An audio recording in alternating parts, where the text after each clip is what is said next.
Perfect.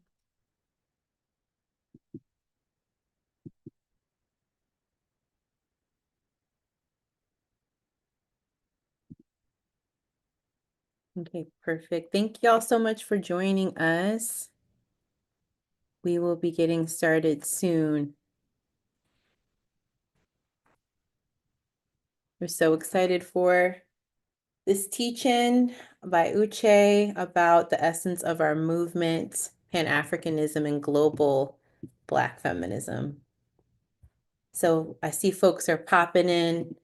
Please feel free to share your name, your pronouns, and where you're based in the chat. We love to just acknowledge where people are based. Thank y'all so much for joining. We're going to start in a few moments.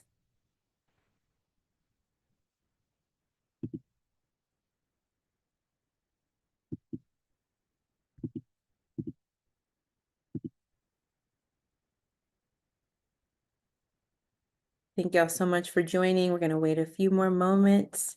But like I said, please feel free to share in the chat where you're from. Hi, Ayla from Chicago. Thank you for being here. Thank you, Albert from Clinton, Maryland. Kara, thank you for being here. So excited. Really looking forward to this powerful conversation. Folks from Boston, Brooklyn, Durham, North Texas, Minneapolis, someone from Warwickshire, England. Wow, thank you, Chris. Nice. Thank you for being here. Calling from Atlanta. Oh, hey, Gabrielle. Thank you for your support of Black Men Radicals. Nice to see you here. Really, really grateful for everyone that's here. And I really want to honor our time. So I'm going to wait our guests, our amazing teaching curator. So I'm going to wait one more moment for folks to come in. Oh, thank you, R, from being here from Italy. Really beautiful. Yes, the recording of this talk will be available after the presentation. It will be available on our Black Men Radicals YouTube page. Okay, Marie, Baltimore, baby. I love it so much. Really grateful for folks to be here. So we're gonna wait one more minute for folks to come in. Hi, Kirsten from Baltimore, based in Florida. Hi, from Toronto. So happy that you're here. Okay, perfect. I am going to get started because I would want to honor Uche's time. But as an introduction, my name is Jamie Swift. I use she, her pronouns. I am the founder and executive director of Black Men Radicals. If you're not familiar with Black Men Radicals, we are a Black feminist advocacy organization dedicated to uplifting and centering Black feminist activism from around the world. And if you're not familiar with our work, please visit us at blackwomenradicals.com, and I'll make sure to share the website in the chat. I am super ecstatic about Uche Ezejiofor's teaching the essence of our movement, Pan-Africanism and global Black feminism, because this teaching is the first teaching of Black Women Radicals' new political education series. And the new series is titled Black Feminist Marronage. And the mission, vision, and values of this series is to center past, present, and future Black feminist marronage, and it's inspired by the power, self-determination, and activism of Black women and gender-expansive communities around the world, and their unrepentant and unyielding fortitude in creating transformative spaces of sanctuary, survival, and solidarity for ourselves and our posterity. So this teaching that Uche is leading is also a part of our fundraiser to open up a physical location for the School for Black Feminist Politics, which has a mission of expanding the frame of reference of Black feminist politics from intersectional, multidisciplinary, and internationalist frameworks. So I just wanted to say it's a joy to be here. I'm so excited, and I'm looking forward to this powerful teaching by Uche, who I'm ecstatic to introduce. We worked before together, Uche. And when you reached out and said, "Hey, I want to lead this teaching on Pan-Africanism and global Black feminism," I was like, "We doing it." We are doing it. Let me properly introduce you. So Uche, we, she, they pronouns, is a Maryland-born Nigerian writer, researcher, and educator with a special interest in global Black experiences, Black and African feminisms, and African futurity.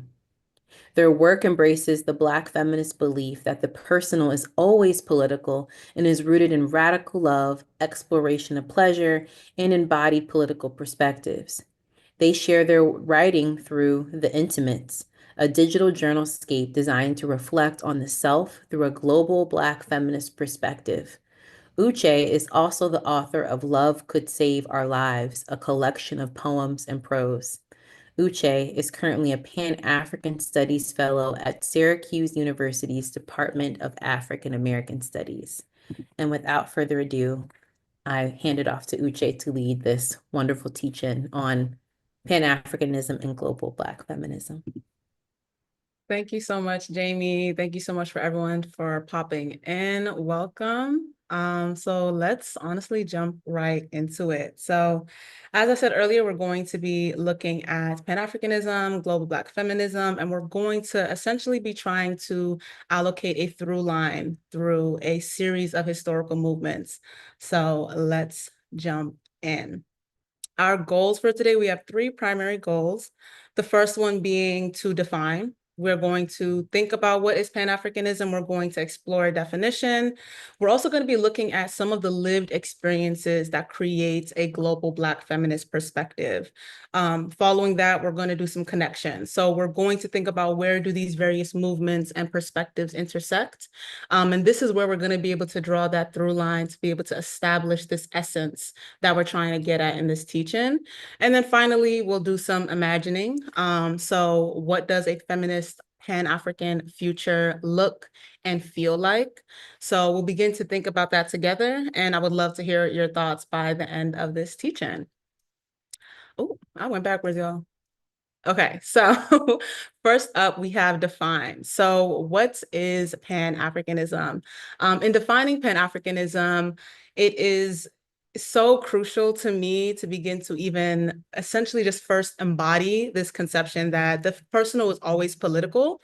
And so I wanted to first start out by kind of answering the question, offering y'all the question to kind of answer in the chat, but how have you arrived at Pan-Africanism? Is this your first time hearing of it? Is this, your first introduction to it? Is there a specific lived experience or conception that you already have of it? Are you trying to learn more about it? I know for me personally, as stated previously, my parents are Nigerian. They came to America in the 80s and the 90s. My dad came, they're pictured in this photo right here. My father came in the very early 80s and my mother came in the early 90s. And so I know that I have kind of been essentially brought into this political identity of Pan-Africanism simply because I was raised in America with the experience of like a Black woman living in the DMV. And then also having so much connection to Nigeria, being a dual citizen, going home all the time, just feeling very connected to my family on the African continent while also being grounded in the US. Not to mention I'm from the DMV. And if you are from the DMV, that is basically Pan-Africa. You're going to get everybody from the African diaspora up in there. And so I think these lived experiences is essentially how I arrived to this work. And I would love to hear how y'all arrive as well. But with that, let's jump into a very formal definition. Let's give it very, very straight and explicit. So Pan-African feminism is an ideology. It is a political framework, and it is a series of social movements that acknowledges the inherent connection of all Black people globally, especially Black women, gender expansive people, and children. And this is due to the understanding that there is a legacy of shared oppression and dehumanization. So whereas you'll find that a lot of conceptions around Pan-Africanism kind of sever itself from the inherent gendered aspects of this political project, I'm really trying to assert and reintegrate the inherent, the inherent gendered aspects of this work, right? And I'm hoping that through this teaching, we're going to be able to kind of get at some of the components that are left out of Pan-Africanism, Pan-African feminism, so that we can begin to really get a full and more robust understanding of this work, and what this conception, what this political organizing tool is, and how it's functioned historically. And so I really want to reiterate that what we're trying to get at today is the question of women, right? The question of marginalized genders, the question of youth, and how they are crucial. I cannot stress this enough. Crucial aspects, right, to the success of Pan-Africanism and to the success of global Black feminist movements, as social movements and as political movements moving forward. So with that, I also want to highlight that Pan-African feminism understands that by restoring humanity to Black marginalized genders and youth, it will restore humanity to all Black people. So we have something very important that I really want to latch onto, and it's this idea about restoring the humanity of Black people, right? And so let's talk a bit about that. So for the first part of this teaching, I want to really just historicize some key moments in Pan-Africanism, Pan-African feminism, excuse me. And so as I mentioned earlier, Pan-Africanism and Pan-African feminism is simply about restoring the humanity of Black people in the face of various forms of dehumanization that we have all endured. And so I wanted to take us very briefly through some of those points and scenes of dehumanization that link all of our experiences globally, right? So, and this is how we're going to begin to kind of understand how Pan-African feminist organizing has been able to resist these things and affirm our humanity, because these forms of dehumanization on the screen right now are extraordinarily super exploitative to women and children by design. Right. So firstly, we'll look at the transatlantic slave trade. This is the 1500s to the late 1800s. We'll then jump into Jim Crow and sharecropping. This is the 1870s to about the 1950s. We'll look at colonialism and apartheid, which is about the 1930s, 1990s. And then we'll jump into the present, which is a era of imperialism and neoliberalism and a lot of other things. And this is also a moment for me to say that these moments or these historical groupings are super loose, right? These are very, very loose conceptions. There's a lot of things that I'll talk about that are happening in these points of time that also aren't necessarily, as explicit as colonialism is or apartheid, right? And so these are just very loose groupings for us to begin to think through and understand some of the key historical moments that have led to a Pan-Africanist or a Pan-Africanist understanding of the world and an understanding of how these things connect all Black people globally. So first and foremost, let us talk about the transatlantic slave trade and the Haitian Revolution. So in understanding Pan-Africanism, Pan-African feminism, Black liberation globally, the Haitian Revolution is the single most important example of resistance to slavery and resistance to dehumanization. So considering that enslaved African women were subjected, right, to the brutalities of the physical labor of slavery, as well as the inherent sexual violence of the plantation, Black women especially found ways to resist this through the practice of Marronage, right? And so I wanted to highlight the fact that in Haiti, prior to the Haitian Revolution, there was a consistent practice of being able to escape slavery, to establish their own communities, establish their own families, and establish their own homes, right? And some of the key, facilitators of this were enslaved women, right? And they were the ones trying to kind of stray away from these imposed forms of family structures, the violence of slavery. And so being able to establish their own communities beyond, right, this the slave economy and the slave plantation, right, was crucial. And with this, I really wanted to highlight some of the spiritual aspects of this resistance.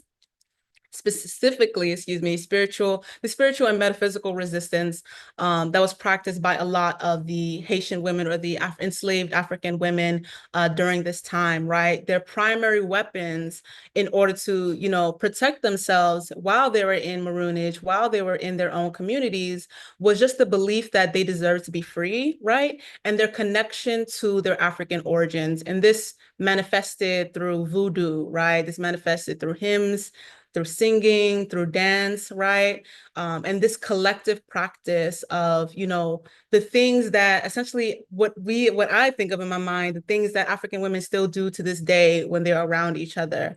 And so I really, really wanted to highlight that. And I specifically wanted to highlight Cecile Fatiman, who was one of the voodoo priestesses, essentially, that was able to maintain a relationship between the spirit world, between her community, and was able to mobilize a lot of the people that were living in Maroon communities to begin to think through and plan, right, what is now understood to be the Haitian Revolution, right?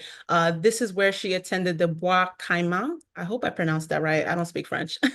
The Bois Caiman, which is where she was able to begin to think through and kind of start the ceremony, the spiritual ceremony, to begin to prepare her community, the other enslaved Africans, the other folks living in Marronage, to begin to revolt against the folks that had them enslaved. So I really wanted to highlight that. And similarly, I really wanted to look at the quilombos in Brazil, right? So the quilombos, typically, a lot of times in the literature, you'll see quilombos and Marronage kind of, being defined similarly. There's a lot of ways that they overlap in practice, but I think quilombos as a term specifically, mentioning or specifically denoting what's happening in Brazil is important. So I decided to use that language to kind of denote the difference. So again, right, enslaved Africans in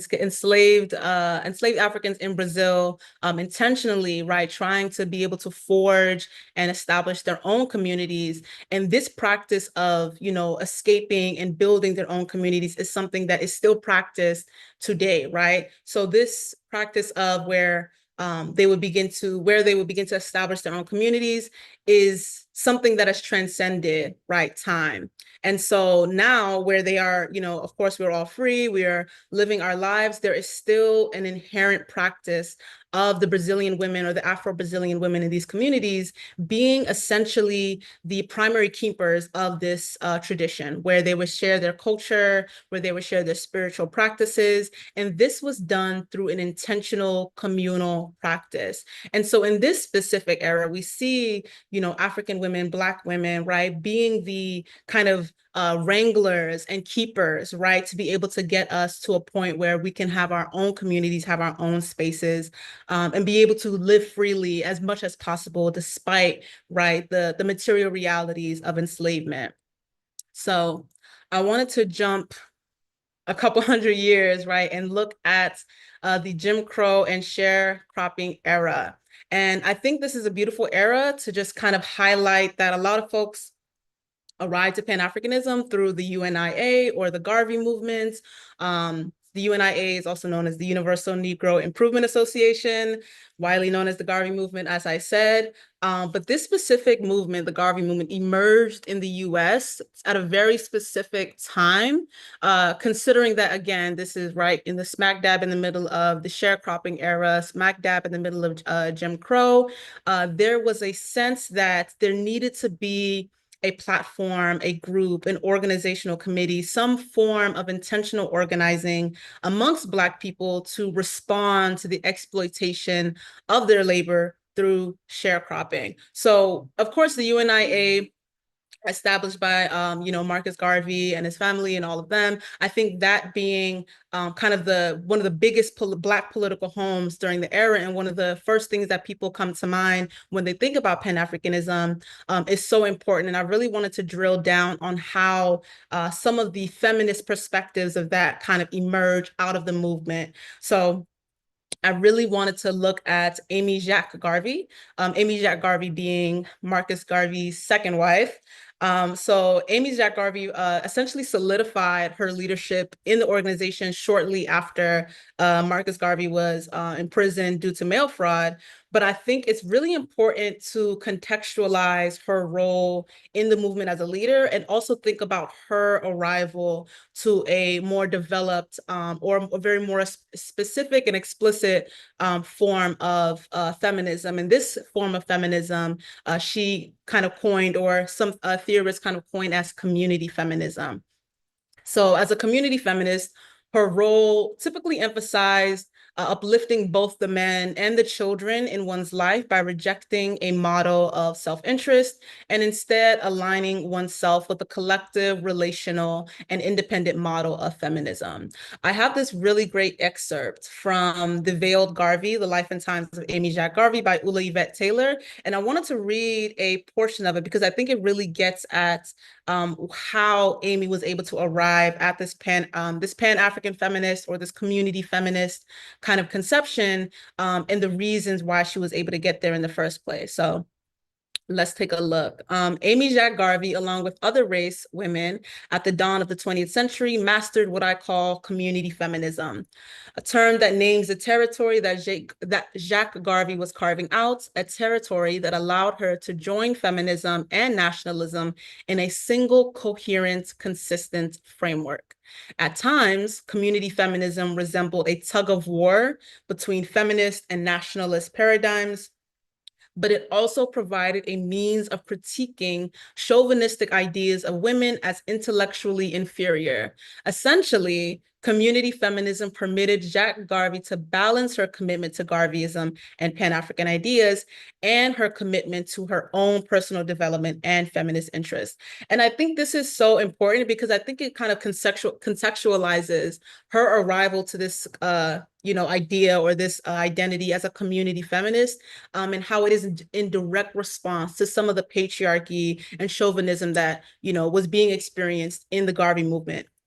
Of course, there were so many women that were at the forefront of the Garvey movement, but this is not to say that patriarchy, and these things exist in a vacuum, right? Like there are women in so many of these movements. The women are leading these movements, right? But they are still in the face of so many different forms of oppression. And so this form of feminism kind of emerging, and Amy Jacques Garvey kind of latching onto it, I think is really, really important in being able to understand different iterations of Pan-African feminism as we move along. Excuse me. And so, simply put, right, Black and African women are at the intersection of various different oppressions, different oppressive structures. And this has been reiterated in different moments, different times. But I think Amy Jacques Garvey and this conception of community feminism, though it feels a little like outdated, I only arrived at this term having learned about it recently. I think it really gets at some of the expectations of women in this era to both be a helpmate, and to be a helper to their husband, and to be part of the family system in a very specific way, but also still being inherently militant and political. So let's move on.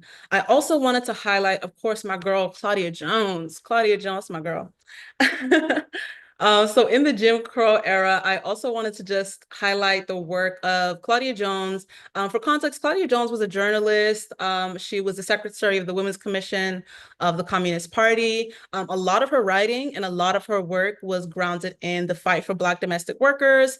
And she was essentially an internationalist, right? Like, as much as we kind of talk about her in the context of Pan-Africanism, a lot of her work was grounded in just understanding and being able to really, really articulate what was going on for women all across the world. And so I really thought it was important to kind of get at some of the things that we can pull on from her conceptions and her arrivals at this work. And so a lot of her writing, emphasize the inherent connection between racism, economic oppression, sexism, and colonialism. And a lot of writing kind of references her conception of the tripartite oppression or the triple jeopardy of oppression. And I wanted to kind of emphasize that here, but I also wanted to bring in the aspect that she was very anti-colonial. She was very anti-imperial, and a lot of her critiques were grounded in an international understanding of how various things were happening and impacting women across the diaspora and across the world. She unfortunately got, I believe, deported as a result of her affiliation with the Communist Party. But I think, you know, her fight to kind of get at or be able to, you know, articulate what was happening for Black domestic workers domestically, right? Like, I think is also really important, considering that besides the colonialism aspect, right, Black domestic workers, Black women were expected to be domestic workers. Black women were expected to be working inside the homes of white people. This was kind of a new conception of the slave trade. There's ideas of it being called like the Bronx slave trade. And so with Black women being or working inside the homes of white people, they were essentially, you know, having to face a whole series of other types of oppressions. I also wanted to highlight this specific excerpt from her and an end to the neglect of the Negro women, because I think this specific piece that she wrote, and I'm going to include in the reading list after this, but this specific piece really gets at that triple jeopardy. So the idea that Black women, specifically Black domestic workers, are at the intersection of racism, of economic oppression, of sexism, right? And all of these things are creating a very, very specific and unique form of oppression.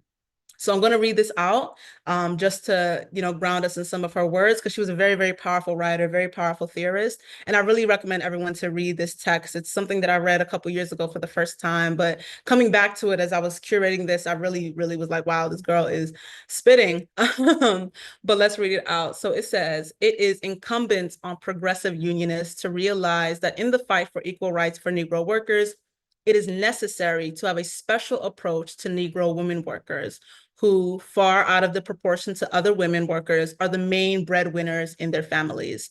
The fight to retain the Negro woman in industry and to upgrade her on the job is a major way of struggling for the basic and special interests of the Negro woman and the Negro woman worker.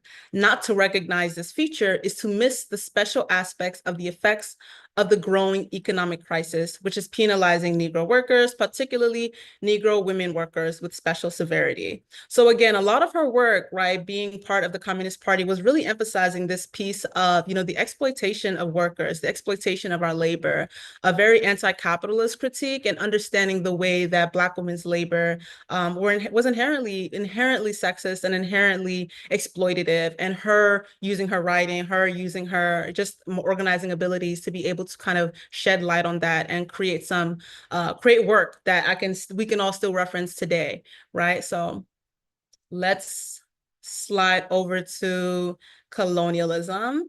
Again, this is a very loose era, 1930s to 1990s, colonialism and apartheid.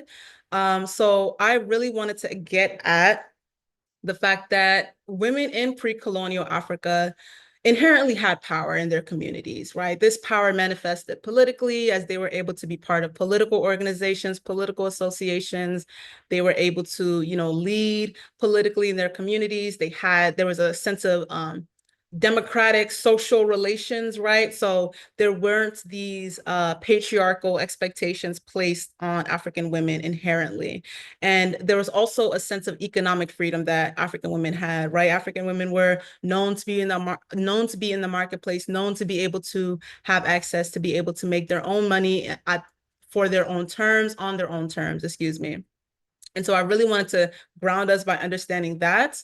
And this power that they had was specifically predicated on the fact that African women were powerful simply because there was an understanding that they were the center of the family, right? They were considered equal politically and socially simply because there could have been no family without the African mother or the African woman.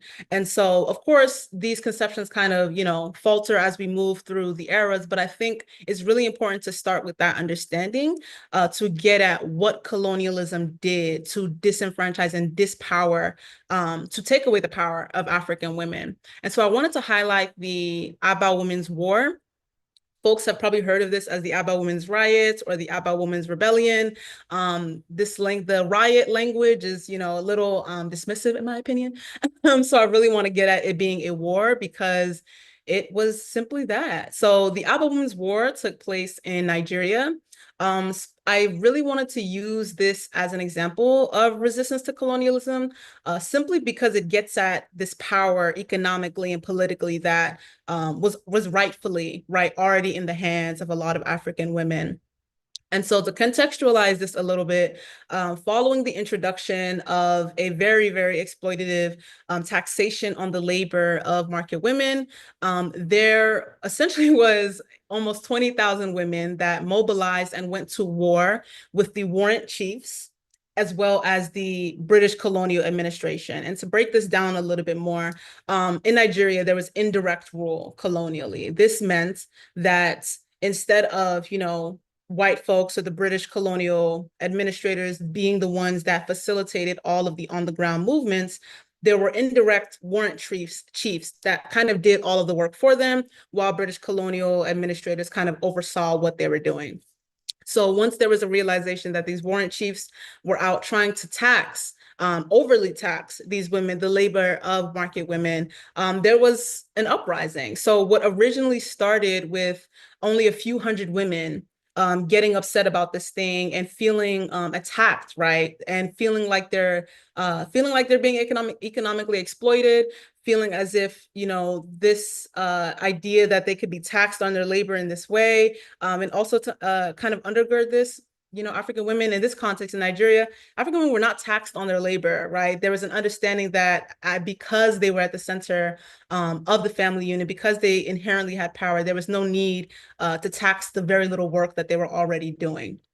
So what started as a few hundred people ended up becoming over 20,000 people, and they were all mobilized to sit on this man or sit on the men, which were the warrant chiefs and the British colonial administrators. And this language of sitting on the man kind of looks like showing up to their house and, acting a monkey, right? Throwing mud at the homes, right? Like acting, getting, not necessarily violence, right? But, shouting insults, throwing things. There were instances of violence, and there were instances where some of the British colonial administrators tried to, kind of diminish what was going on or slow down what was going on, but they lost control relatively quickly. And so this lasted for about a month or so. But I think what's important here is that these women mobilized across their region, right? So this, again, what started as a few hundred people, what started as 10 people actually got to a few hundred and a few thousand people within a matter of weeks. And it's really, really important to get at that they were directly confronting colonial rule in this manifestation of resistance.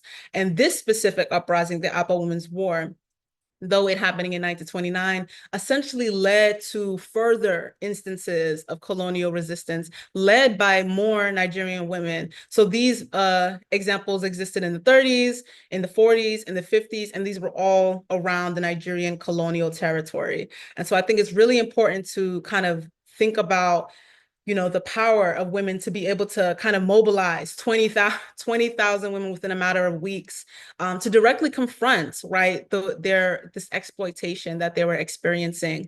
I also wanted to include this beautiful statue. I want to, be humble and admit I have done so much research to try to figure out who this woman is. There are so many rumors that this is Madame Udo Udoma. There is not enough research around the names of the women that were doing this. There's a few names that pop up, but if anybody has any information about an archive that I could find this at, please let me know, because I really would love to find this out as well. So shortly after colonialism, we're now moving into the present. So I'm going to get a little political here because I think it's important to understand Pan-Africanism also as a political project and some of the responses to it. So directly following the formal end to colonialism, all of the African leaders met at the first African Summit Conference in order to begin to kind of strategize their trajectory. So strategize what was going to happen on the African continent. How are we going to begin to be self-sufficient? And so in this specific conference is where they were able to establish the Organization of African Unity, or the OAU. That's now a little obsolete, and it now goes by the AU. And I think I bring this up because when people think of Pan-Africanism, or at least a lot of the ways that Pan-Africanism is kind of brought to you, right? This is that key moment. This is understood as historically as the key moments of African unity, right? Where we are all able to sit together politically and think about what it is that we are going to do with this newfound freedom. And I want to highlight that and say that Pan-African feminism has to transcend this conception. This idea that a bunch of African men can sit at a conference and begin to map out what needs to happen on the African continent has proven to fail, which we're going to talk about that in a second, but it didn't do what it was supposed to do. And the goal of Pan-African feminism is to transcend this idea that African men, that Black men can sit together and plot out the future of our lives, and that it will work out, right? We have to begin as Pan-African feminists, we have to begin to transcend this. And I say that this didn't go well. I say that it failed simply because it failed to include African women. It failed to include the ideas and the conceptions of African women from the jump. And so, though we like to think about the African Summit as the key moment of Pan-Africanism, I, as a Pan-African feminist, think that, again, we really must transcend this idea. We must transcend this idea that, these political and organizational moments have to be led by men, right? So I just want to put that out there. And then moving into the era of structural adjustment programs. So the term neoliberalism gets thrown around a lot. It gets thrown around a lot. A lot of people, we latch onto it. We don't really know all of the details around it. It can be, I think the language can feel a little difficult to grasp. And I think it's done so intentionally. And so I did want to take a moment to really break it down as simple as possible. So for context, a structural adjustment program is an economic reform that was given to African countries following their independence. And this was intended to essentially help them get loans from the IMF and the World Bank. But in order to get those loans from the IMF and the World Bank, they had to change their economic system to make it more viable for the Western countries to be able to continue to exploit them. So this ended up manifesting as a lot of African countries cutting their spending on any social reforms, cutting their spending on social services, cutting their spending on any of the things that would directly help the already marginalized and vulnerable people in their communities. So structural adjustment programs by nature, right, directly impacted marginalized genders. They directly impacted the children in African communities, and they directly impacted their ability to be able to, the African continent's ability to be able to essentially grow and be self-sufficient. And I bring this up because I think we're still in this era, right? Though we're not in the 80s, we're not in the 90s, we are at a point in time where African countries are still trying to recover from this. And we are still seeing the implications of what this has done to various, right, marginalized genders, to women, to children, all across the African continent. And so I wanted to also kind of let Shirley Graham Du Bois, who is the wife, I believe the second wife of W.E.B. Du Bois, she did a beautiful, beautiful speech that is about an hour long at UCLA, shortly following the colonial era, and kind of talking a bit about the structural adjustment programs that were being kind of given to the African continent, and this idea that this was going to be the beginning of a new era for Africans, for Black people globally, as the African continent was finally free. So I want to play that for you all. Let's see. Now, 10 years ago, darker peoples everywhere and their friends was rejoicing because of the liberation of Africa. The United Nations declared 1960 the year of Africa because so many independent African states joined that body that year. And joyous independence celebrations were held throughout Africa. Then in May 1963, at Addis Ababa in Ethiopia, came the first great African Summit Conference. I was there. It was a magnificent pageantry of color and eloquence and passionate speeches. We hailed the organization of the African Unity. The Charter of African Unity was signed there, and we wrote about it, how wonderful it was. I was one of the many people who wrote about how wonderful this was. I know now that much that happened at that summit conference was really very foolish and very naive. Why do I say that? For how sensible was it to stand up and proclaim our intentions to the world of imperialists, colonialists, neo-colonialists, plunderers, and thieves when we did not have the power to rebuild Africa in our modern world? We boasted at that conference of an independent, united Africa, a strong, bountiful Africa. We told of the marvelous resources of this continent, of how we were going to take them and use them for the development of our own people, how we were going to be able to invite the children of Africa, wherever they were, to come back and share in the riches of this very, very rich continent, beautiful continent. We got up there and told all of our plans.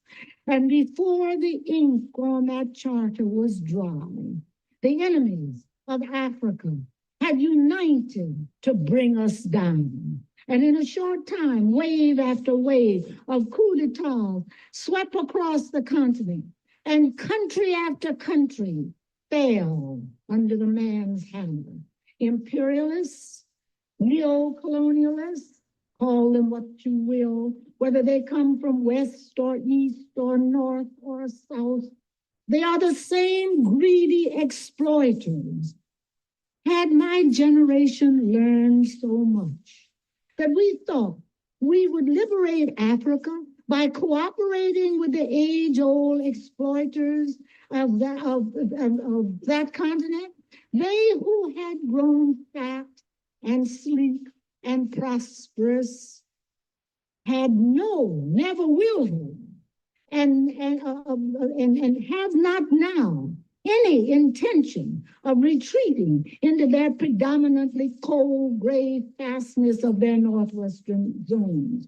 They love our African sunshine, our beautiful broad rivers, our bright gold, our sparkling diamonds, our copper, magnesium, bauxite, and oil. They do not love Africans or the children of Africa, wherever they are. Yes, that was Shirley Graham Du Bois. And I wanted to play that simply because I think it was important to hear the critique of the summit conference directly from a Pan-African woman, feminist herself, right? And seeing how what could have been, what seemed like in the moment, a beautiful moment for the African continent, a beautiful moment for Black people globally, and how shortly, 10, 15 years later, we see exactly the same kind of blueprint happening and the same kind of exploitation happening on the African continent, facilitated by the West. And so I really want to, I have this quote on the screen from what y'all just heard, but I know now that much that happened at that summit conference was really very foolish and very naive. And I said, no, exactly. No, exactly, girl.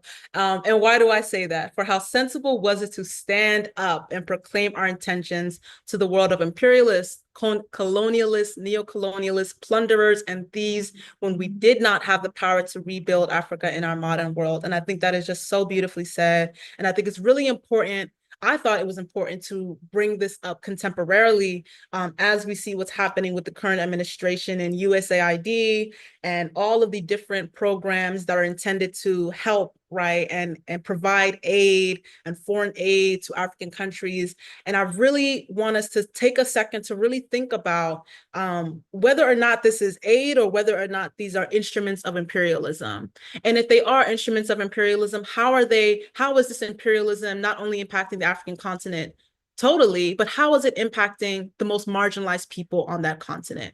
How is it impacting the children? How is it impacting the women? How is it impacting queer people, right? You know, I was in a class the other day, and this is off script, to be very frank with you. I was in a class the other day, and a colleague of mine was talking about how there was, there's been an issue where folks that are living with HIV/AIDS cannot get access to their medication simply because of the USAID that's been on hold, right? And in this format, it can feel like, well, we need the USAID, we need the West to be able to give us these medications. But then I also want to offer the critique of why is it that we don't have a self-reliant, strengthened African Pan-African government to be able to, facilitate, right, the distribution of these things. What is it and who has undermined, right, these African countries to the point where they have to rely upon the West? And how is it impacting women? How is it impacting marginalized genders? How is it impacting children?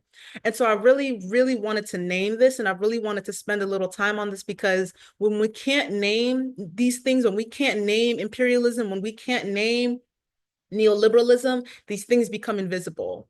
And what looks like, just poverty and negation for Black people globally, it becomes kind of muddled in all of the preconceived notions that we have about Black people globally. And also what happens is we begin to kind of erase how that impacts Black women, right, and African women and children. And so I really wanted to spend a moment to really make sure I emphasize what is happening contemporarily. And again, this specific video is from, I believe she did this speech in 1979, 1980.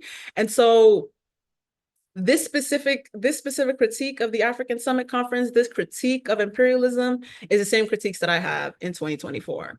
So really important, really, really, really important. But next we're going to move into the connection aspect. And I know it feels like I just went through a series of kind of historical movements that may or may not be seen as inherently Pan-Africanist by nature.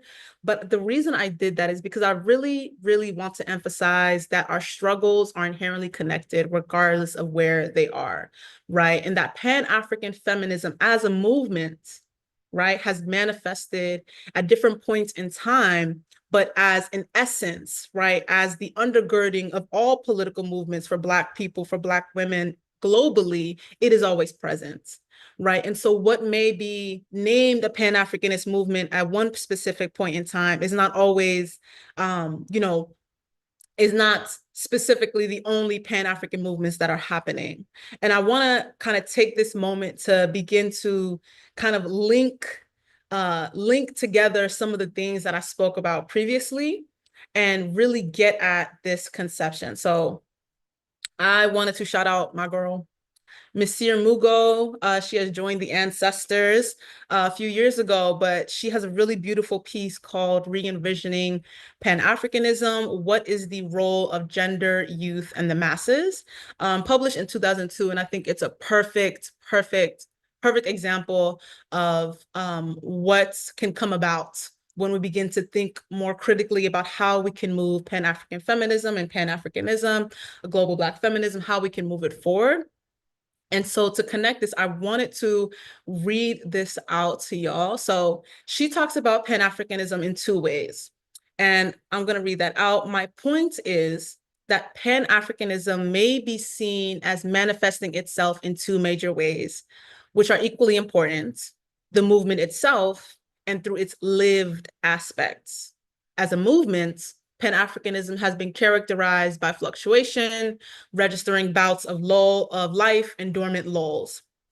On the other hand, its lived aspects actual substance or essence have always remained alive and persistent over historical time. Ordinary people or the masses, including the majority of Africana women, have been the key keepers of this essence. And I really, really wanted to get at this because I think it really gets at this idea that we are linked globally through a shared history of collective liberation, right? And in order for us to be liberated globally, we need to really ground ourselves in the fact that what Black feminists do in the US is inherently going to impact what is happening on the African continent, is going to impact what is happening to Black people in the Caribbean, is going to impact what's happening to Black people in South America and Central America. And so when we are able to look at different key moments in history, key political movements, key social movements, and get at this idea that though they may be happening at a very specific point in time, and they may not, have this very explicit, right, kind of Pan-Africanist agenda, they are inherently Pan-Africanist in that the success of that movement is inherently going to bolster and bring up all of the different forms of success for different movements globally. And I really want to push beyond this very narrow kind of idea of Pan-Africanism as Garveyism and, the African summits and a bunch of Black men sitting, trying to reclaim their manhood. And I really want to arrive at this idea of Pan-Africanism as an embodiment, as a conception, as a belief system that's going to guide us through. And so with this, I really want to kind of give y'all the essence, right? Give it to y'all straight, and kind of just lay it out simply. And with that, I wrote, even though Pan-African feminist thinkers, mobilizers, and organizers have operated at different points in history, our liberation is dependent on understanding our inherent connectedness. I want to say that again. I really want to say that again. I'm going to say it again. Even though Pan-African feminist thinkers, mobilizers, and organizers have operated at different points in history, our liberation is dependent on understanding our inherent connectedness. The various moments that I went through earlier may not feel Pan-Africanist in their nature, but when we have this embodiment that what is happening in one geographical location is inherently going to impact another, we can move through these movements, understanding that when I'm politically organized and when I'm thinking and strategizing for a future, that it is going to liberate other people across the world. And I think I really wanted to also highlight Black feminists on the African continent and across the diaspora embody this essence that I'm trying to get at when we are able to see our struggle in the eyes of one another, regardless of their geographical location, regardless of where they call home, regardless of how they identify. Crucial. As a global Black feminist, we have to begin to see that our humanity is linked to the humanity of another person, that our liberation is linked to the liberation of someone else, that when I'm organizing in Syracuse, New York, that it is going to have larger reverberations globally for Black women, for Black children. And so I really, really want to get at that and move us on to the imaginative piece. So I want to take a second. I haven't really looked at the chat, and I want to kind of throw this question out to y'all before we move on to the last couple slides. But with everything I've spoken about, with everything I've talked about, what does a feminist Pan-African future look like? What does it feel like? What does it look like organizationally? What does it look like socially, politically? What does it look like as, an idea, right? And I'm going to take a second to look through this chat. We are all connected, yes. A return to communal mode of living that is based in Black feminist ethics of care. Beautifully said. No, exactly that. Communal, right? This hyper individualism that we are living in is killing us. It is killing us. And it has us believing that, what I do is only about me. And it really disconnects us from the ability for us to have larger and more impactful, right, movements. This is the only way. Each movement has the same underlying currents, and through our particular histories, there's shared liberation. This is the only way. I lament the state of affairs in my own country where Black people are incentivized to destroy those working for liberation. The healing needed is extreme, even if they don't claim the word feminism or operationalize it differently. Beautifully said. This includes rural African women. The guardians and stewards of our liberations are tied together. Beautifully, beautifully said. And I think that piece of, African women or certain feminists not necessarily naming that they are Pan-African feminists or that they're a feminist at all, right? The fact that they are organizing, the fact that they are moving the work forward, that they are charged politically and organizationally, that is Pan-Africanism at its essence, at its core. That is an embodiment, right? And so what I'm trying to do, I'm trying to get past, a bunch of Black men sitting in Addis Ababa at the African Summit, strategically planning some stuff and then getting us back into the same situation that we've been in. No shade, no tea. Okay, but let's move on. So I have this quote on the screen that really stuck with me and I think is going to help us frame this last little piece of the conversation that I wanted to have. So I'll read it out. The child who is not embraced by the village will burn it down to feel its warmth. And this is an African proverb. I wish I knew the origin, but it's definitely something that I felt like I needed to include in this teach-in simply because our future, the future of Black people across the world, is dependent on and has been dependent on the ability of young people to mobilize. This has been true during the Jim Crow era. This has been true, the civil rights movement. This has been true in the UNIA. This has been true even contemporarily, which I'll talk about in a second. We have to really understand that our liberation and that the liberation of the African continent is going to be, essentially facilitated by the youth of our movements. So what does it look like for us to get at a Pan-African feminist conception that prioritizes young people, that prioritizes the insights and the stakes that young people have in their future? And with that, we know that the past couple years, at least, honestly, I would say the past 5 years have been so many different protests by youth on the African continent specifically. And we understand that the future of the African continent, the future of Black people globally, the future of our humanity is dependent upon young people being able to mobilize, young people, young Black feminists, young global Black feminists being able to mobilize and move the work forward. The stakes are higher when we start to include young people in the conversation. And so the question of, women and the question of children is so central. It's so central to Pan-Africanism. And I really wanted to include that because I think specifically as a Nigerian, I see the amount of protests that are happening. I also have a very good understanding that, specifically being from, again, I don't want to perpetuate Nigerian hegemony, but being from the most populated African country, and seeing that because it's so populated, all of the I think over 60% of the population is under 29, is under 28. These are young people. This is the state, the future of Black people globally is going to be dependent on young people. And so I really wanted to kind of highlight this and then end with another kind of quote from Monsieur Mugo's Re-envisioning Pan-Africanism, What is the Role of Gender, Youth, and the Masses? I'll read this out, and I think it's going to kind of give us a way to kind of move towards a Pan-African feminist future.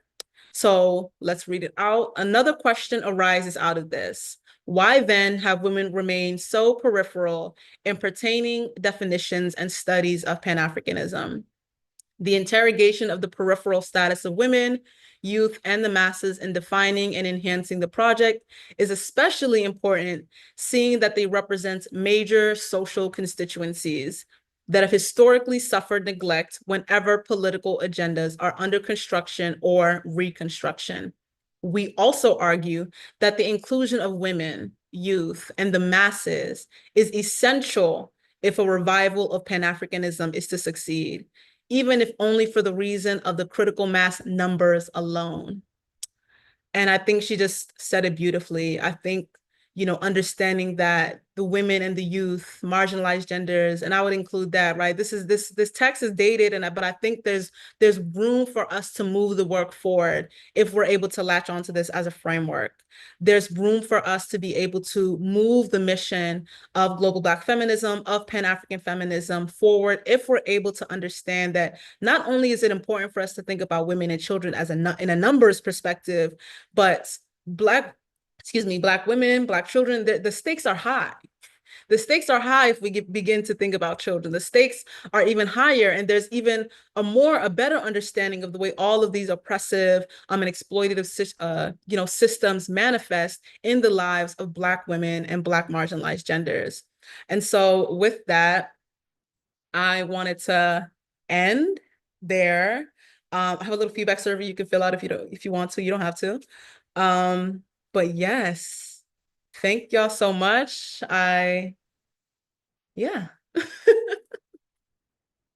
Thank you so much, Uche. That was profound. It was timely. So many of the things that you're talking about now, we needed to hear. And someone in the comments said something about being an educator in the US and how basically this epistemic violence of not being able to learn about Pan-Africanism or this, the charge against DEI or the charge against, Black studies, queer studies, women's studies, etc., LGBTQ studies, and how we need spaces and examples such as you talked about to propel us forward. What I loved, and I was taking notes too, because I'm always taking notes, Chow. What I loved is when you said that Pan-Africanism is an essence, is an embodiment. It's not just like this ideology. And it reminds me so much about Beatrice Nascimento, who was a Black Brazilian theorist and activist, and her conception of the Quilombo is not only an example of Black Brazilian resistance, but is where the Quilombo is where we stand. The Quilombo is where we are, where we go. We take the resistance with us. So thank you so, so much. I wanted you to take a little break because we have a queue. I know you were speaking for an hour. I know how that feels. But I wanted to say to our audience that we have a Q&A portion of this discussion, this teaching. So please feel free to use the Q&A box at the bottom to ask your questions. But I see we have some questions already. But in the meantime, I really wanted to share some comments that people put in the chat. Someone said this was stunning, so incredible. Loved how you centered the youth, women, and gender expansive humans. So nourishing and energizing. And someone asked, when's the next one? Um, yes, and just thanking you so much. Someone said the discussions that I've experienced around feminism have mostly been so baseless. Example is choice feminism. White feminism has included pretty much all racialized women. Such a shame that Pan-African feminism isn't taught to us. And so thank you so much, Uche. And before we get started with the Q&A, I just wanted to remind folks that this teaching will be available on Black More Radical's YouTube.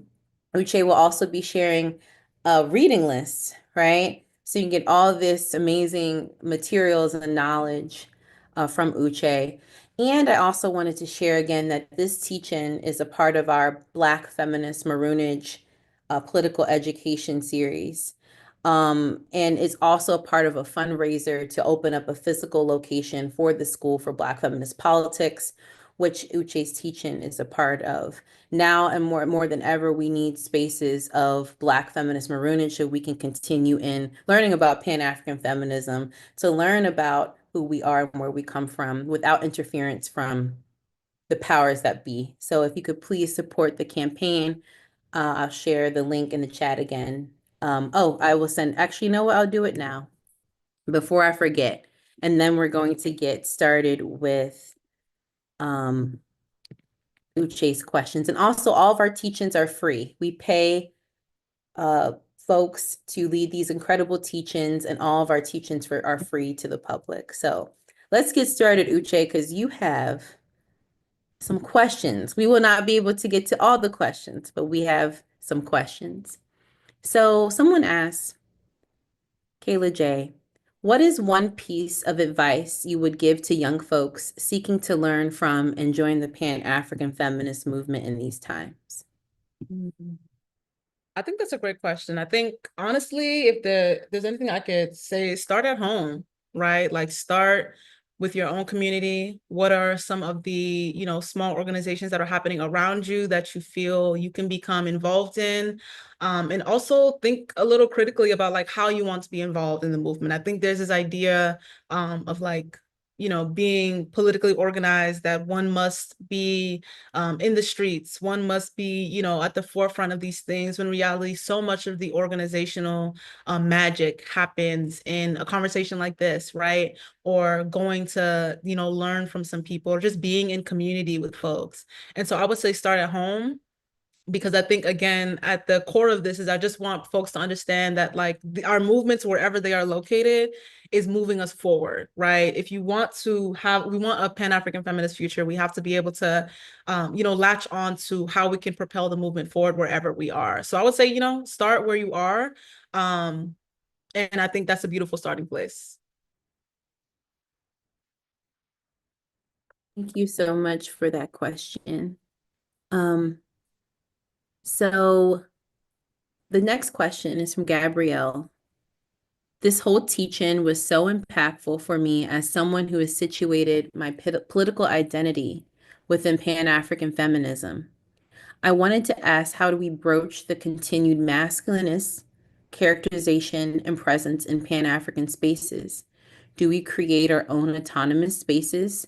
Do we work to integrate, or a combination of two? Basically, what do we do about the hoteps? Child, not the hoteps, not to be silly, but I kind of am anti Dr. Umar's hyper visibility on the interwebs. What is that about? And I think like when you said the hoteps, that was what my mind went to. But I think, yeah, let me look at this question again. Do we create our own autonomous spaces? Do we work to integrate? I'm struggling with this question as you answer it, as you asked it right now, honestly. And I think, being where I am now, I think my first introductions of Pan-Africanism were these masculinist conceptions. And, you have to do a little more work to kind of get at some of the, more holistic and more moving the work forward in a feminist way kind of conceptions of Pan-Africanism. So it could be difficult to find spaces to integrate into when there's not many spaces that are namely Pan-Africanist by nature. I'm struggling with this as well. I think as I'm moving forward in this work in Pan-Africanism, I'm struggling to where I feel like by nature we have to be able to work with one another, right? We all need one another. But I think that it can be difficult to go against some of the larger structures of Pan-Africanism that are inherently chauvinistic and patriarchal. Yeah, I can't give you a straight answer, to be very honest with you, because I'm working through this question myself. But I will say, stop listening to Dr. Umar. If anybody's listening to Dr. Umar, stop reposting that man. Stop reposting that man. And the Hoteps are trying to reclaim their manhood. And it's unfortunate that they feel they must do it in that way. But we can ignore them and we can continue pushing the work forward in our own spaces. I hope this was an answer. I'm struggling through it too, my love. I'm sorry. Oh, these comments are very funny. Okay, so the next question is, a feminist Pan-African movement looks like a lot of unlearning. Being from the Congo, I think I'm continuing to embrace movements for liberation outside of labels, which is also a struggle, but also running towards the calling that the comforts of academia often impose that prevent our freedom fighters from assessing method of learning of oneself. High stakes, as you said, Uche. Yes, the stakes are very, very high. I think that's, like you said, like there is I think there's importance in being able to name the work we're doing, right? But I think, again, what I was even trying to get at today was like, I want us to move beyond those labels because I think it opens us up to think about the inherent connectivity of our work. Like our work is inherently connected. And I think when we're able to transcend some of the labels while also just being able to embody it more, um, yeah, it's easier. It's easier. Thank you so much for that response. Yeah, and also that really wonderful question. Yeah. So, the next question is, thank you so, so much for this, Heart. I'm thinking a lot, I'm thinking about a lot, but definitely about the role of environmentalism and Pan-African feminism. I'm curious if you would speak to that. Thank you. Yes, definitely. There's a lot of work. I wish I was more integrated into the work of some specific environmentalist feminists. I think a lot about the work of Wangari Maathai. She has a book, The Challenge for Africa, that kind of connects environmentalism with neoliberalism and big man politics. So I think some of her work would be definitely a good place to kind of begin to think about that. And I also know I mean, African folks, African feminists are so connected to the natural environment. And so there's a lot of environmentalist organizing happening, specifically on the African continent, by African women, African children, African marginalized genders. And so I think I wish I was able to integrate some of that more, but I know a good starting place would be there's a lot of movements around that in Kenya specifically. And I know that Wangari Maathai would be a great place to look through some of her work as well.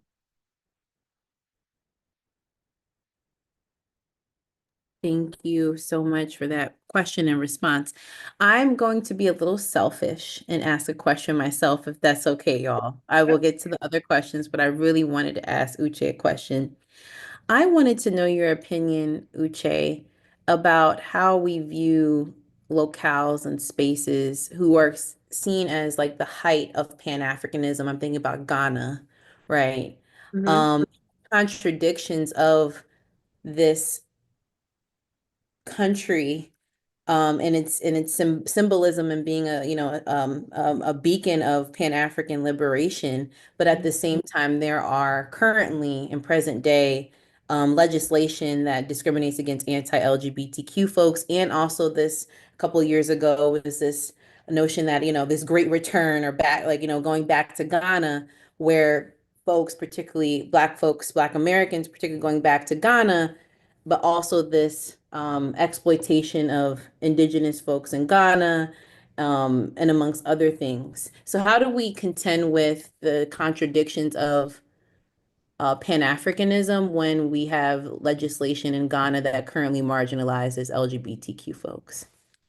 That's a beautifully framed question. And it's something I'm even working through as well, because I mean, to be very frank with you, like most African countries, besides like South Africa, LGBTQ identities are criminalized. I know in Nigeria, certain parts of Nigeria, you can get the death penalty. You can also get up to 14 years of prison. But I think specifically with Ghana, like it being this, I think the inception of this idea of Ghana being like the forefront of Pan-Africanism is definitely connected to, some of the work of Kwame Nkrumah, and his conceptions. And this is not to say that Kwame Nkrumah's work was not amazing and that, he did not do a lot of work to begin to think about, the connection that is needed to be able to propel Africa forward. But again, I think, when Black men are leading the movement and when Black men's conceptions of what needs to happen are at the forefront of the movement, we fail to get a holistic and full-bodied understanding of some of the things that need to be addressed. I truly believe that if we're able to get to a place where a Black woman, a Black queer person, a Ghanaian queer person specifically, is at the forefront of some of the things happening in Ghana right now, God willing, we would be able to see a more representative kind of conception of Pan-Africanism, conception of these things. I also think you mentioned the repatriation movement that's been happening in Ghana. It's so complex, right? Because I think Ghana being, it's a beautiful thing that Ghana is really trying to push forward, and have, Black Americans in the US be able to come back to Ghana and feel like they can be connected to the African continent in a way. It's a beautiful thing, but it also, everything has room for critique. And it's very difficult to, keep to hold all of these specific locations of amazing Pan-African organizing to the forefront. It's very difficult to keep these things at kind of on a pedestal when there's so much work that still needs to be done.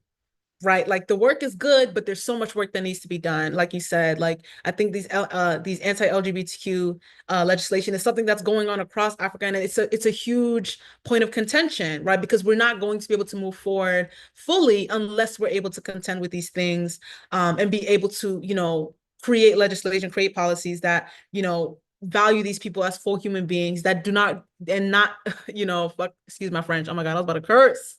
I was getting a little riled up. Go ahead and curse. It's so quite okay. I was about to curse, child, getting a little riled up, but not, criminalize like folks for living in their truth. And so it's hard, it's complicated. I have some of Kwame Nkrumah's work, and I respect his work. I also respect the work of what's happening in Ghana right now, but there's still work that needs to be done. This is not the end point, Thank you so much, Uche. I'm so sorry, y'all, to ask this my selfish question, but I just wanted Uche's opinion. And so we have a few more questions. So Stephanie asks, the challenge I have is with operationalizing these important concepts in my day-to-day work and organizing. I witness movements fall apart, subverted from inside and out. What suggestions do you have for folding these concepts into our organizing and professional work? That's a great question. I want to read it so I can get my processing together. From inside and out. What suggestions do you have to fold these concepts for organizing? This is a beautiful question. I think I would turn to the work of Black feminists that write about love, and that write about care, and that write about the very specific personal manifestations of feminist living. I think when, being able to operationalize some of this work in a political space is important. I think what happens is, and I think this is what happens with a lot of folks, is, we begin to learn all of the politics, and we begin to learn all of the, the specifics of things. And then when it's time to, work together, we don't have the relational skills to be able to do the work well. And at the core of Black feminists, Black feminist praxis is being able to be in community with one another, being able to show a sense of radical love, radical acceptance, revolutionary love, as Joy James would even push forward. And when we're able to, I guess, adjust maybe or embody some of those ways of being, I feel like, and when we're able to maybe even expose other people to these ways of being, right? Being in organizational spaces with them, it becomes a little easier because we're operating from the same frame of reference, right? And we're operating from the same, it's no longer just shared political values, but it's shared human values. It's shared understanding of our humanity and the love that we have for one another. And that's what's pushing this work forward rather than political ideologies. I hope this answers your question. But thank you so much for it. That was a beautiful question and also response. Oh, there is one. Oh, I was looking at the answered. One question or the attendee asked, can you speak to your analysis of how patriarchy presents itself within Pan-African movements, even in spaces where there are no men/male identified folks? That's a great question. I think just the idea that, Pan-Africanism is about Garveyism.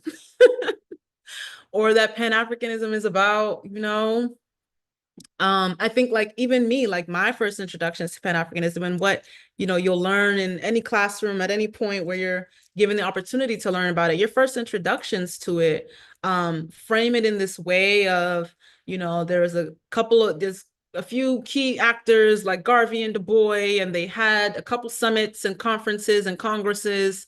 And, they thought about a lot of things and they talked about a lot of things. And I think maybe there may not be any men present in learning and when you're learning these things, but just the beginning frame of reference, right? The beginning place for, at least for me, the beginning place to which you're able to even begin to understand Pan-Africanism is inherently rooted in this like patriarchal male dominated space. And so even when you're in a room learning about it, it can feel, it feels like, where's everybody else? And you have to kind of find ways to write yourself in. I also think contemporarily there's a lot of like, how do I even frame this? Like, I think there's a lot of like feminist women that believe they are doing Pan-Africanist work, that truly believe they're doing Pan-Africanist, anti-imperial or, say like life-saving work that, are operating within organizations like, the US government, right? Or within the UN, or within the World Bank, right? There are people that will say, Ngozi Okonjo, who is, I believe, one of the directors of the World Bank, there are people that will say that she's a Pan-African feminist, simply because, she is an African woman on a global stage. And I think in those ways, similar to how people will say Kamala Harris was a Black feminist, right? I think we see women in spaces of power sometimes that embody a specific identity, and then they become, we kind of project this idea that because they're in this very specific political space of power that they are, that they are acting from a place of like love and genuine Black feminist beliefs or Pan-Africanist beliefs, when in reality, these positions kind of embody, right, patriarchal perspectives of the world that are inherently violent, inherently dehumanizing. And so, yeah, that was a little convoluted. I hope I answered your question. But I'm just thinking out loud. Like, I don't have all the answers. I'm not an expert. I'm a student of Pan-Africanism. So I'm just thinking out loud with y'all. So No, that was a wonderful question and a great response. And Gabrielle responded, that question 8, we as gender marginalized people are equally capable of replicating patriarchal ideas in our work with no men present. So thank you for that question. Thank you for the response. We only have time for couple more questions, y'all. And so the next question is, how can we best reapproach shaping our intellectual trajectory in a way that begins with the global Black feminist ethic, specifically talking about this as a student in the United States whose education was US centered and did not account for transnational ties? great question. A part of me just kind of wants to throw a bunch of names at you. Throw a bunch of names at you and like see and like let you explore them and see what sticks and see what makes you that you feel connected to. Monsieur Mugo, specifically the re-envisioning Pan-Africanism, is a beautiful starting point. I also think learning a bit about not necessarily Pan-African feminism, but some of the iterations of African feminism across, the African continent specifically is a really good starting place. I think looking at the work, I'm speaking from my frame of reference, but I've felt very, very connected to Ife Yamadume's work recently, simply because it's been coming up a lot. I'm in school right now, so it's been coming up a lot in a lot of my classes, and her conception of imperialism and some of the African feminist responses to it, as opposed to African feminists that kind of embody patriarchal values, responses to imperialism, I think is also a good one. I think beginning to look at Claudia Jones's work, it's I say dated in that it's older, but I think there's so much to be pulled from some of the kind of fundamental texts that kind of circulate, like the Pan-African feminist, literary canon.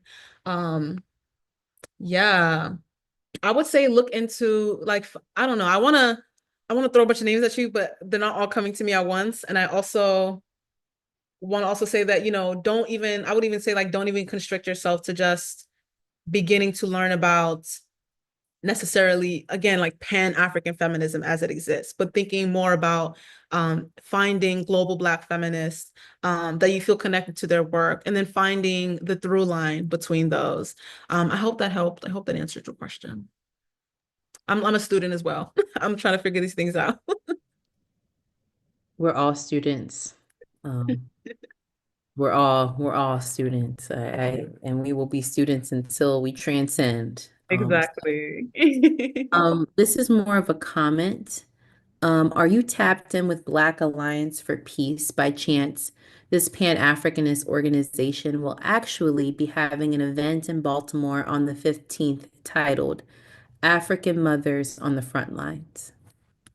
I feel like I've seen Black Alliance for Peace on Instagram, but I'm not tapped in with them. I wish I was in both. I'm originally from the DMV area, as I said earlier. So I wish I was tapped in. I would have loved to attend this, but excuse me, I hope some folks are able to attend that are joining from Maryland. But I'm not familiar with them. I'm definitely going to look them up now that you mentioned them. So thank you for sharing that. Yes, thank you so much for sharing. So someone asked, let's see. There's several questions, but we won't be able to get to all of them. I'm going to take two more. Someone asked, let me go down. Thank you for this incredible seminar. I'm interested in summer youth programs for children, particularly teens, that will center these conversations and practices. Any ideas? Is there, yeah, that's a good question. That's a good question. I mean, depending on where you are, I think will help guide my answer. But when I was in undergrad, I was working with Orita's Cross Freedom School. That's located in Baltimore, Maryland. I'm sure they still operate. They do programming anytime Baltimore City schools are not open. It's a purely Pan-Africanist, Black liberationist, Black liberation theology as well kind of space. I think it's a great space for like young folks, teens. I don't know how often they're operating now, but that's definitely a really, really good program. I have done some work with them when I was an undergrad, and I think I would definitely recommend them. I'm thinking as well.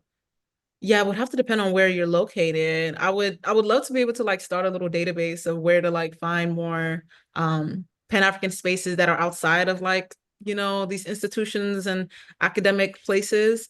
Because I think it's definitely, just from looking at the questions and the comments, like I think it's something that's definitely needed. But I wish I had more to offer. But that's one that comes up if you're located in the DMV area and you're willing to get into Baltimore City. Thank you for that, Uche. Let me see. Can you share more about your experience in Pan-African organizing spaces or organizing generally, and where you found the biggest tensions/contradictions with your Pan-African praxis in service of organizing against imperialism/capitalism and white supremacy? What a question, honey. That was a good one. I like that. I think I found a lot of, I would say like my first political home was Towson Freedom School. I know there's some folks from Towson Freedom School in here. I saw Albert join earlier. Hey, Bookies, love y'all. Love Towson Freedom School. But I think being in Towson Freedom School for as long as I was, there were no go Towson Freedom School, LOL. But I feel like that was a really great political home. But I think the only times that I felt a sense of like contradiction or kind of a tension in the way we were moving forward is when, to be very frank with you, when we weren't able to explain the importance of a Black feminist or a global Black feminist perspective, or why we were centering Black trans women in our work. And it would be very difficult to explain that to some of the white folks, right, that were in our midst, almost to the point where it was like, okay, like, you know, we are starting from this, our center is African feminists, our center is Black trans women, our center is very specifically these very hyper marginalized, super exploited groups, so that we can begin to liberate and begin to think about how this will impact others. And I found that there was a lot of tension when folks that just did not have that lived experience and just did not even have that in their frame of reference, that, oh, like, you know, instead of I don't want to talk shit, but what is the name of that group? The Young Democratic Socialists of America. Is that what they're called now? YDSA? I don't know. Y'all heard of them? Someone's heard of them. YDSA, I think I was never really involved in that organizational space, but I think going into specific socialist, specifically communist, like very specific languages around, you know, under critiques of capitalism, they kind of, you know, they really fall short. They really fall short at being able to think about the world beyond specifically how economic exploitation impacts folks, because these things, again, are super exploitative to Black people across the world, and especially to Black marginalized genders, African marginalized genders.